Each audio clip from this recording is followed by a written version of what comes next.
Hopefully this is working. Let's see, we got to get this Instagram going. Give me a minute here. And then I'm going to ask you a question. There we go. Okay, so we'll wait for our first person to pop on that I actually can see is here. And then I'm going to ask a question about the audio. See what we get. So, welcome to your early morning intuitive guidance. I'm Dr. Bonnie Nussbaum, here with some words of wisdom to start your day off well. Good morning, Jonille. Good morning, Nancy. Can you let me know if you can hear me here? It's sounding funny in my headphones today, and I just want to make sure there's audio. Okay, thank you. Good. So, welcome to whomever else is here. Glad you are here. Those of you who pop up by name, I'll greet you. Those who like to lurk in the background, absolutely fine. Love having you here. And today, our title is Do I Belong Here? Do I belong here? Good morning, Abigail. Welcome. So again, we're talking about mindset. Mindset. What do we believe? And are we believing something that opens us up to growth, or are we believing something that shuts us down and keeps us stuck? Good morning, Julia. And thank you, everybody, for the feedback. Oh, I love the little bee. Bees are one of my favorite creatures, so I appreciate that. Let's start with some tapping and some breath. Breathing in through the nose. Good morning, Barb. Out through the mouth. Make it a little deeper. In through the nose. Out through the mouth. One more for good measure. In through the nose. Out through the mouth. And if that's feeling good to you, keep going. Absolutely keep going. If there's another spot in the array that you happen to like better, wherever, go for it. Because this is all about you and helping you feel better and helping you learn things and helping us all gel as a community, as one, and moving forward. So today we're going to read the section and a little beyond that. That's called Do I Belong Here? And it's on page 77 for those of you who have the book. And we're talking about stereotypes and how they get in the way of people being their best self, maximizing all of their potential. Good morning, Shelley. Glad you are here. Welcome. So, again, I want you to tune up the intuitive part of your hearing, the non-physical part of your hearing, and just see who comes to mind as I'm reading through this. Might be yourself, might be others you know, might be then something you want to share with them so that they have the opportunity. Like we've seen several times in this book, there have been people who've been well into their third phase of life. Good morning, Debbie. Glad you are here. Welcome. And have read the book and gleaned some information that was profoundly impactful in their life, majorly changing how they perceive things and how they do things and what they're willing to try. So yeah, if you know of someone else in addition to yourself, because this stuff always resonates for us, right? There's a reason we read this stuff. So do I belong here? Aside from hijacking people's abilities, stereotypes also do damage by making people feel like they don't belong. Many minorities drop out of college, and many women drop out of math and science because they just don't feel they fit in. To find out how this happens, we followed college women through their calculus course. This is often when students decide whether math or careers involving math are right for them. Over the semester, we asked the women to report their feelings about math and their sense of belonging in math. So all the STEM stuff that we talk about now, this was sort of the precursor to that work. For example, when they thought about math, did they feel like a full-fledged member of the math community? There's that word again, right? Or did they feel like an outsider? Did they feel comfortable or did they feel anxious? Did they feel good or bad about their math skills? The women with the growth mindset, those who thought math ability could be improved, felt fairly strong and stable in their sense of belonging. And they were able to maintain this even when they thought there was a lot of negative stereotyping go on. So they had a resilience to the negativity around them and directed toward them. One student described it this way. In a math class, female students were told they were wrong when they were not.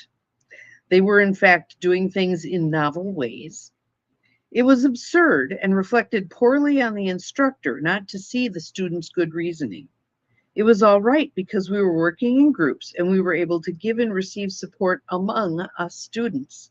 We discussed our interesting ideas amongst ourselves. But again, notice the value of community there. I wonder what would have happened had they not gathered in groups who thought similarly and supported each other. The stereotyping was disturbing to them, as it should be, but they could still feel comfortable with themselves and confident about themselves in a math setting. They could fight back. But women with a fixed mindset, as the semester wore on, felt a shrinking sense of belonging. And the more they felt the presence of stereotyping in their class, the more their comfort with math withered. One student said her sense of belonging fell because I was disrespected by the professor with his comment, "That was a good guess," whenever I made a correct answer in class. The stereotype of low ability was able to invade them, to define them, and take away their comfort and their confidence. I'm not saying it's their fault by any means. Prejudice is a deeply ingrained societal problem, and I do not want to blame the victims of it. I am simply saying that a growth mindset helps people to see prejudice for what it is, someone else's view of them, and to confront it with their confidence and abilities intact. Next section is called Trusting People's Opinions. Many females have a problem not only with stereotypes, but with other people's opinions of them in general. They trust them too much. And I'll read her story in a moment, but I want to share a story of a friend of mine who constantly referred to others in terms of, here's what I'm thinking. What do you think of that? And if someone expressed a negative opinion of that, she let go of that thinking, when it oftentimes was very creative, cutting edge thinking. Good morning, Beth. Glad you're here. Welcome. So over the years, she has gotten much better about not asking others what they think and valuing her own opinion much more highly, which is quite useful. So here's her story about this. One day I went into a drugstore in Hawaii to buy dental floss and deodorant, and after fetching my items, I went to wait in line. There were two women together in front of me waiting to pay.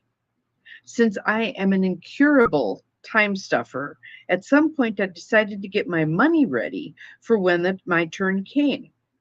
So I walked up, put the items way on the side of the counter, and started to gather up the bills that were strewn throughout my purse. The two women went berserk. I explained that in no way was I trying to cut in front of them. I was just preparing for when my turn came. I thought the matter was resolved, but when I left the store, they were waiting for me. They got in my face and yelled, "You're a bad-mannered person." My husband, who had seen the whole thing from beginning to end, thought they were nuts. But they had a strange, disturbing effect on me, and I had a hard time shaking off their verdict. This vulnerability affects many of the most able, high-achieving females. Why should this be? When they're little, these girls are often so perfect, and they delight in everyone telling them so. They're so well behaved, they're so cute, they're so helpful, and they're so precocious. Are any of your granddaughters ringing a bell here, ladies?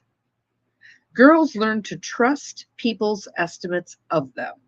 Gee, everyone's so nice to me. If they criticize me, it must be true. Even females at top universities in the country say that other people's opinions are a good way to know their abilities. Garbage, garbage, garbage. Boys are constantly being scolded and punished. When we observed in grade school classrooms, we saw that boys got 8 times more criticism than girls for their conduct. Boys are also constantly calling each other slobs and morons. The evaluations lose a lot of their power. They steep themselves in it, right? A male friend once called me a slob. He was over to dinner at my house, and while we were eating, I dripped some food on my blouse. That's because you're such a slob, he said. I was shocked. It was then that I realized no one had ever said anything like that to me. Males say it to each other all the time. And it may not be a kind thing to say, even in jest, but it certainly makes them think twice before buying into other people's evaluations. Even when women reach the pinnacle of success, other people's attitudes can get to them. Frances Conley is one of the most eminent neurosurgeons in the world. In fact, she was the first woman ever given tenure in neurosurgery at an American medical school. Yet careless comments from male colleagues, even assistants, could fill her with doubt. One day during surgery, a man condescendingly called her honey. Instead of returning the compliment, she questioned herself. Is a honey, she wondered, especially this honey, good enough and talented enough to be doing this operation? Now imagine being the person on the table when she's doubting like that. The fixed mindset plus stereotyping plus women's trust in other people's assessments of them, all of these contribute to the gender gap in math and science. That gap is especially evident in the world of high tech. Julie Lynch, a budding techie, was already writing computer code when she was in junior high school. Her father and two brothers worked in technology, and she loved it too. Then her computer programming teacher criticized her. She had written a computer program, and the program ran just fine, but he didn't like a shortcut she had taken. Her interest evaporated. Instead, she went on to study recreation and public relations. Math and science need to be made more hospitable places for women, and women need all the growth mindset they can get to take their rightful places in these fields. So this last section here is called When Things Go Right. Always nice, right? But let's look at the times the process goes right. The Polgar family has produced 3 of the most successful female chess players ever. How? Says Susan, one of the 3, my father believes that innate talent is nothing, that success is 99% hard work. I agree with him. The youngest daughter, Judith, is now considered the best woman chess player of all time. She was not the one with the most talent. Susan reports Judith was a slow starter, but very hardworking. A colleague of mine has 2 daughters who are math whizzes. One is a graduate student in math at a top university. The other was the first girl to rank #1 in the country on an elite math test, won a nationwide math contest, and is now a neuroscience major at a top university. What's their secret? Is it passed down in the genes? I believe it's passed down in the mindset. Pause for effect. I believe it's passed down in the mindset. Find that again. It's the most growth mindset family I've ever seen. In fact, their father applied the growth mindset to everything. I'll never forget a conversation we had some years ago. I was single at the time, and he asked me what my plan was for finding a partner. Wow. He was aghast when I said I didn't have a plan. You wouldn't expect your work to get done by itself, he said. Why is this any different? It was inconceivable to him that you could have a goal and not take steps to make it happen. In short, the growth mindset lets people, even those who are targets of negative labels, use and develop their minds fully. Their heads are not filled with limiting thoughts, a fragile sense of belonging, and a belief that other people can define them. So here are things to grow your mindset and to help grow the mindset of others. Think about your hero. Do you think of this person as someone with extraordinary abilities who achieved with very little effort? Now go out and find the truth. Find out the tremendous effort that went into their accomplishment and admire them more. So Olympians, other famous athletes, people who run major companies, all the things. What effort have they put into it? You're going to find over time that it wasn't the wonder kinds that made everything happen. It's those who applied themselves, applied themselves, applied themselves. Here's a second one. Think of times other people outdid you and you just assumed they were smarter or more talented. Okay, so come up with a time when someone beat you at something and you assumed they were smarter or more talented. Now consider the idea that they just used better strategies, taught themselves more, practiced harder, and worked their way through obstacles.